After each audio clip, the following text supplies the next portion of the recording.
Hey, you're listening to Wrestling Roundup, FreeFM 89.0 is your host, Grady Hooker. We jump straight into this day in history for the 17th of January. In 2000, the Monday Night Wars raged on when Raw had The Rock turning on Big Show in the main event to allow the New Age Outlaws to pick up the win, while over on Nitro, Diamond Dallas Page defeated Buff Bagwell with Kimberly as the special guest ref. There were a couple of Raws. Another ones, there were 2005. Kane and Snitsky fought a no-holds-barred match to a no contest when they were both laying out in the rubble ringside. And in 2011, Punk took on Cena, but Mason Ryan debuted and caused a DQ finish and then joins the new Nexus. We've got TNA Impact 2013, Bully Ray and Brooke Hogan's wedding, but sadly it didn't go too well when Taz revealed himself as a member of Aces and Eights and everybody got a beat down. There were a couple of pay-per-views as well. 1999 WCW Sold Out. Goldberg climbed a ladder to retrieve a, yes, I'm reading this right, stun gun, and used it against Scott Hall to win the main event. And in 2010 TNA pay-per-view, this time Genesis, AJ Styles turned on the fans and sided with Ric Flair to retain his TNA Championship against Kurt Angle. So we'll jump into the classic entrance theme of the week. Bit of a spoiler for Old School Raw that we're talking about later, but it's Jake the Snake Roberts.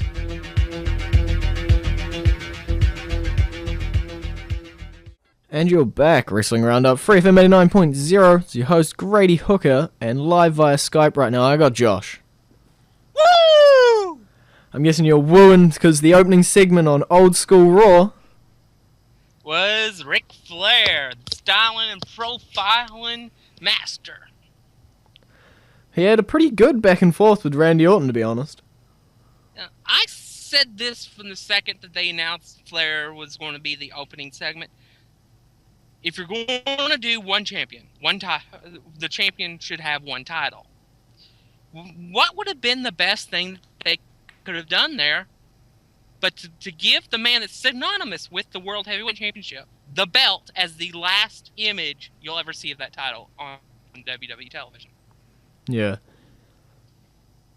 But Cena pretty much rained on that parade quite closely when Orton actually looked to attack Flair. Yeah, trying to channel in his post-evolution, I'm a crazy guy. He still is a crazy guy. Yeah, and Cena just came out there and just pretty much put a halt to it.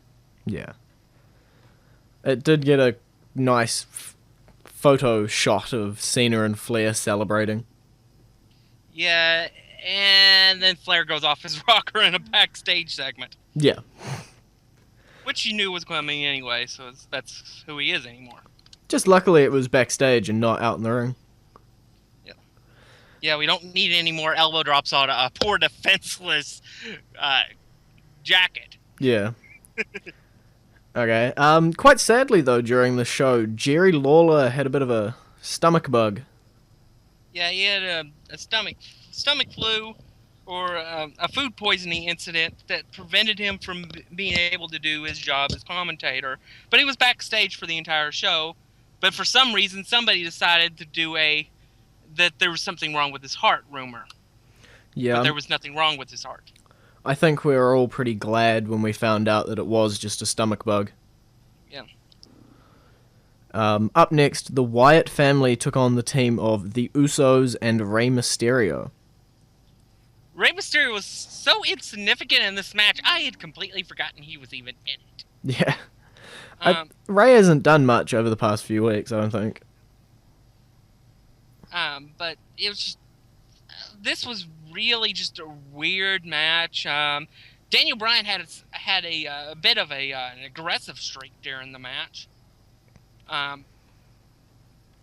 But it was really just to give you a little bit of a doubt of what Daniel Bryan's role in this family really is. Yeah, I'm pretty sure Harper tagged himself in and then lost the match. Yeah, he tagged in, then Harper tagged in, they argue, and then super kick. Boom. You're done. And that was it. Okay. Up next, the promo that officially announced that Batista's going to be in that Rumble.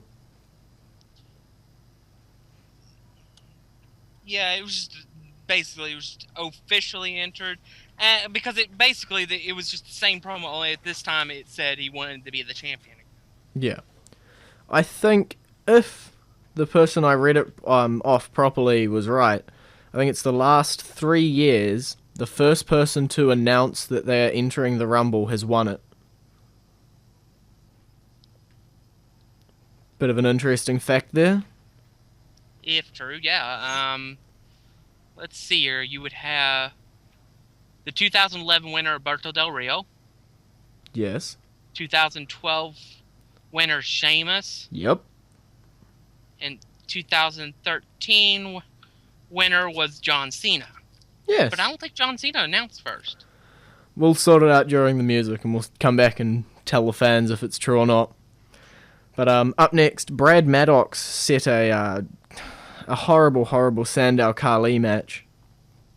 And I told you last week I was worried that this is what they were going to do to Sandow and have this idiotic, terrible, bad referee gimmick in his matches. At least we got to see Sergeant Slaughter be the ref this time. Yeah. I always loved Sergeant Slaughter. Whether it was with him actually as a character in wrestling and stuff, or as his persona as the commissioner/president of the WWE. Yeah. I think in that match we also got a old school flair when we saw Ranjan Singh come out. Yeah. Just Ranjan Singh came out, danced with Khali. It was basically old school for them.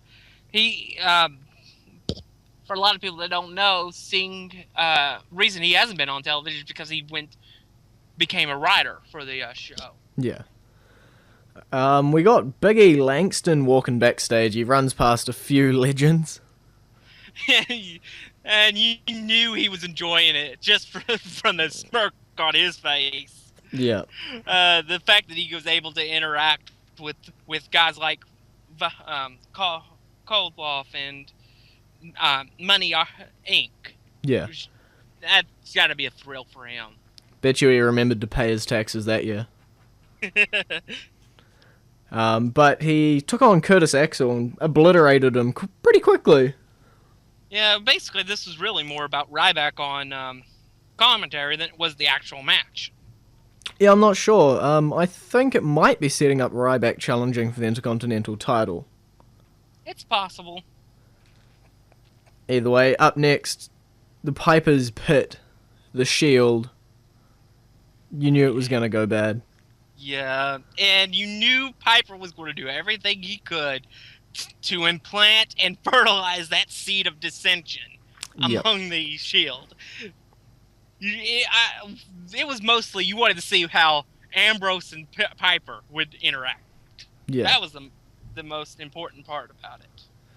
I think we saw maybe a little sprout of that dissension poking up out of the dirt.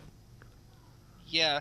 Especially when Piper said that Rollins and Ambrose couldn't beat Punk one-on-one, but Reigns had the chance to do that tonight, and if he did, that would make him better than the other two, and wouldn't that be a crack in the Shield? Yeah. But CM Punk and the New Age Outlaws came out and saved Piper, because we can't get any of these old legends taking a little knock to the head. Yeah, it's so it's possibly setting up something for the next couple of weeks with Punk and the New Age Outlaws in the Shield. Yeah, we saw a 6-man over on SmackDown, I think, between the lot of them. Yeah. Up next, Sin Cara took on Alberto Del Rio. This is Alberto Del Rio's return match from his concussion, and I pretty much knew that there was no way that they were going to put Alberto Del Rio under Sin Cara 3 straight times. No, that would be complete and utter. I was shocked they did it twice in a row. True. Well, Alberto might still be a little woozy and delusional, thinking he's going to eliminate Batista and then win the Rumble. Yeah, I heard that people backstage weren't very happy with how he carried himself physically while he was away with his concussion. Yeah. Okay. Up next, the Wyatts did a creepy promo, but it was more about Daniel Bryan wanting to learn and teach. Yeah, and that set up a tag team match between the Usos and Bray and Bryan for next week on Raw. We saw that Daniel Bryan didn't really work too well with the other two, so we'll see what his chemistry with Bray is. Yeah, we'll have to see how that turns out. Up next, the Real Americans took on the Tag Team Champs.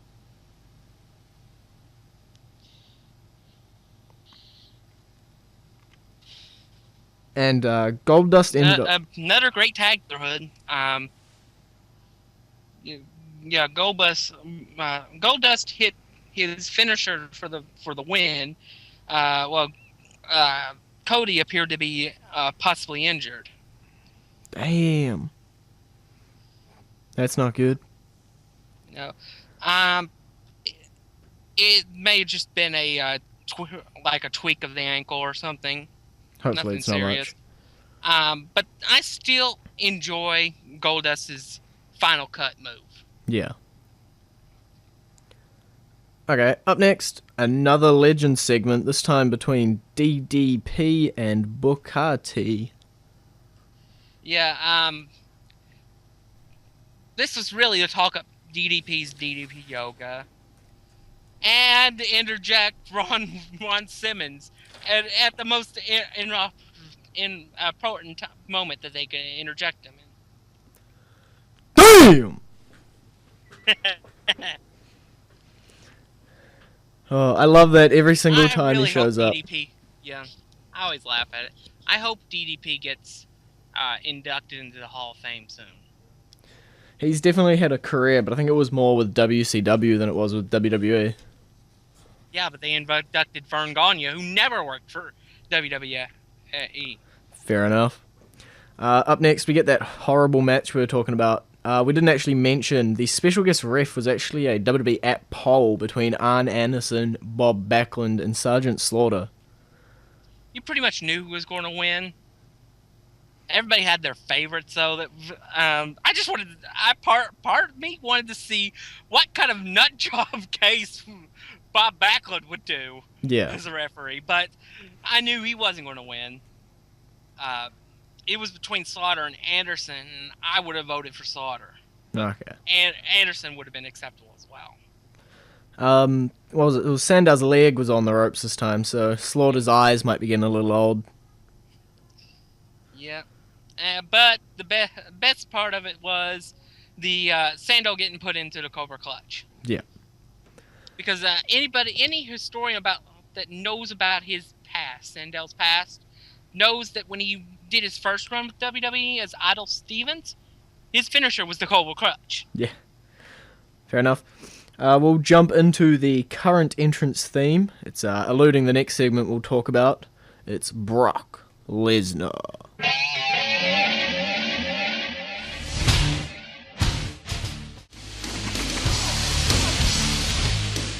And you're back, Wrestling Roundup, FreeFM 89.0, Grady, Hooker, and Josh. During the song, Josh just googled, and we can confirm at least John Cena was the first one, so the fact is likely true, it's plausible. But we'll jump back into where we left off with Brock Lesnar. He still wants the title. Yeah, he's the self-proclaimed #1 contender for the WWE World Heavyweight Championship. Yep. Anyone can self-proclaim them as stuff. I'll be the self-proclaimed King of Awesome. And now you must all bow down to my awesomeness. But do you really want to argue with Brock Lesnar, though? Oh, Mark Henry did. And he got his arm snapped for it. And then Big Show did. And nearly threw him on his head. Oh, but yeah, this is pretty much setting up a Big Show Lesnar match down the line. Yeah, I'm pretty sure I think there was I think this past weekend or on SmackDown they actually announced Lesnar versus Show. Yeah, it was on Miz TV on SmackDown. His guest was Big Show. He challenged Lesnar, and then Heyman had a long speech just to accept the match. Yeah. But basically, that's where we're going at for this. Is that in order to rebuild Lesnar as the giant monster that we thought he was, he's going to go through to the biggest stars and size-wise in WWE history. That's what happens when you squeal. But up next, there was a quick Divas tag match. Alicia Fox and Oksana took on the Bellas. And Oksana scores the pin with some kind of weird backbreaker, neckbreaker like move. It's definitely continuing her propulsion upwards in the ranks of the Divas. Little did we know we were about to lose one of the best Divas. Yeah, I think that's up on our article on our website. Caitlyn decides to leave to pursue future endeavours outside of the sports entertainment business. But up next, we get Rikishi and Too Cool taking on 3MB. I never, ever, ever thought I'd ever see Grandmaster Sexay, Christopher Bryan, inside the WWE ring ever again. But you did. Yep. So it's good to see that they cleared up all those issues. It was not a bad match. It was what you expected. The Legends beat up on 3MB, and then they danced afterwards. We got down. Yep. Yep, up next, they brought out all of the legends. Too Cool, Booker T, Rikishi, Nikolai Volkov, Sergeant Slaughter, IRS, Bob Backlund, $1 Million Man, Arn Anderson, Roddy Piper, Ron Simmons, DDP, The Godfather, and Ric Flair. But they were interrupted by #BNB. Yeah, honestly, I thought at this point we were done with the legends. I didn't think we would have any more. And I was happy with the legends we got to see. And really, it was just to try to put over Bad News Barracks' gimmick by having him berate the legends. Yeah. I think straight after that, you actually got 3 more legends. You got Mean Gene Okerlund and the New Age Outlaws. Yeah. And Mean Gene, of course, did a joke about his old hotline. Yeah. But that was funny. I do miss Mean Gene. On WWE television. And you got the New Age Outlaws working in Punk's corner to keep the Shield off of Punk while he's facing Roman Reigns. Which was actually quite a good match. Yeah, it was an amazing match. I believe this will be the year of Roman Reigns. He is the only Shield member to cleanly beat Punk. Yeah. Well, I wouldn't call it a clean win. 99% clean. Yeah, it was just a minor distraction, but it was enough to take his eyes off of Reigns to allow Reigns to spear him in half. Yeah. And then, I think after the match was like your favourite moment, was it?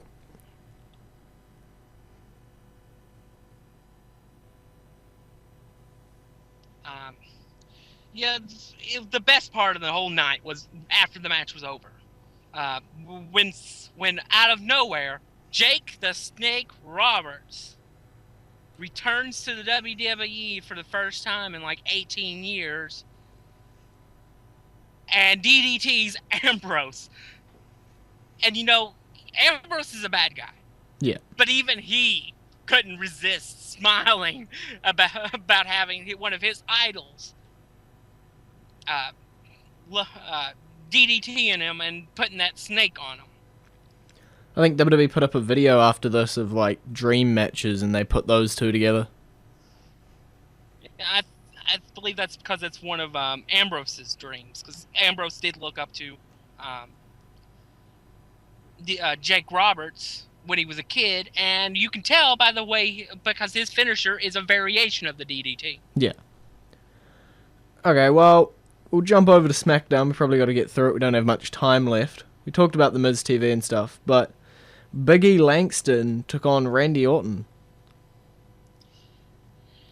Yeah, we knew Big E when they announced this match was not going to win this match unless it was not a clean win, so to speak. Yeah. By like a disqualification win or something like that, or a count out where Orton just walked off.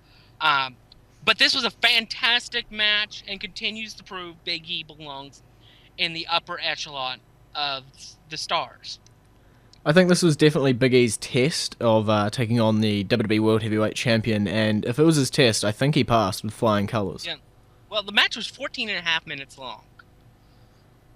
That's long. That in itself is a testament to him, because when you've got somebody his size, you don't expect them to work 15, 20-minute matches.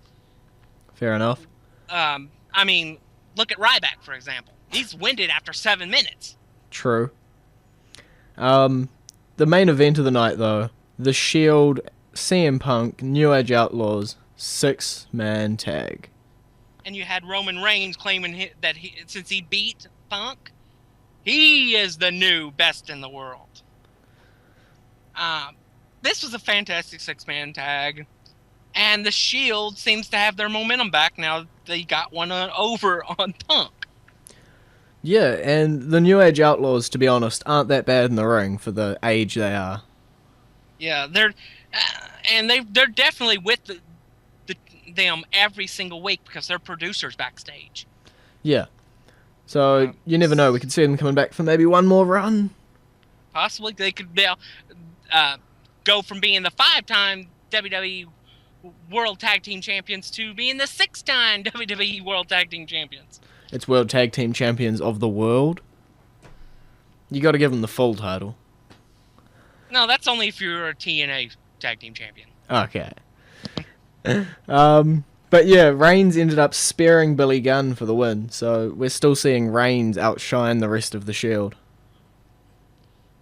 I think in the next year and a half, by SummerSlam next year, Roman Reigns will have won at least one WWE Championship. Yeah. Okay. Well, something we've sort of skipped over a bit, they actually announced the WWE Network in between these shows. About time. I know there were a lot of people that said this would never happen. But it's going to happen. It's going to be an online thing. So it's not going to be tied into any specific type of television programming. Yeah. So you don't have to have like DirecTV or Dish Network in order to be able to get it. Fair enough. It's a good initiative, but yeah, we'll talk about it more when we give our opinions on this week's article, because we're running out of time today. But it's been great talking to you, Josh. Been great being on again. And in birthdays this week, we got Bellator MMA fighter and TNA wrestler King Mo turning 33, the Madman from Sudan, Abdullah the Butcher, turning 73, Hacksaw Jim Duggan turning 60, one half of Crime Time Shad Gaspard turning 33, ex-WWE wrestler Snitsky turning 44, Shane O'Mac Shane McMahon turning 44, ex-WWE diva Kaylee Kelly turning 27, and current NXT star Mason Ryan turning 32. Over for the New Zealand recap, last weekend, IPW New Year's Takeover. The show opened up with Liam Fury coming back from injury, defeating Khan with a Boston Crab. Moving on, there was a tag team match. Kurt Chaos and Pat Shisk managed to put down Joel Clemenson and Pirate Burns only after cheating with their feet on the ropes. Up next, Aaron Henry took on TK Cooper. Henry ended up nailing Cooper with the tag team title to score the tainted victory. Liger took on Mason Daniels, but before he could beat him down at the end of the match, Liam Fury made the save, so we don't know what we'll see coming out of that. In a supplement match to the earlier tag team one, now we got Lil T taking on Jacob Cross. This time Lil T picked up the win, and this time the Origin, who are they tease themselves on Facebook a little bit, the O, Kingy and Alfred Valentine debuted, and they attacked the Agents of Change before they could do anything. Up next, the IPW Women's Championship. Evie defeated the debuting Carmen Rose, which means Evie will be heading to Japan with the IPW Women's Championship in her bag. Brittany actually came down and saved Carmen from an attack after the match. So, a bit of an alliance there, maybe. And the main event triple threat match for the IPW Championship, Vinnie Dunn defending against James Shaw and Travis Banks, they ended up fighting to a no contest after both the Investment and the Origin interfered in the match. So there's a lot of things that happened. I could see a lot of matches coming up for their next show, and hopefully that'll be a good one as well. So that's it for this week on Wrestling Roundup, FreeFM 89.0, Grady, Hooker, and Josh. You can visit our Facebook page, facebook.com/Wrestling Roundup Radio, or our Twitter page, twitter.com/Wrestling Radio, or our website, wrestlingroundup.host22.net. And I'll see you next week.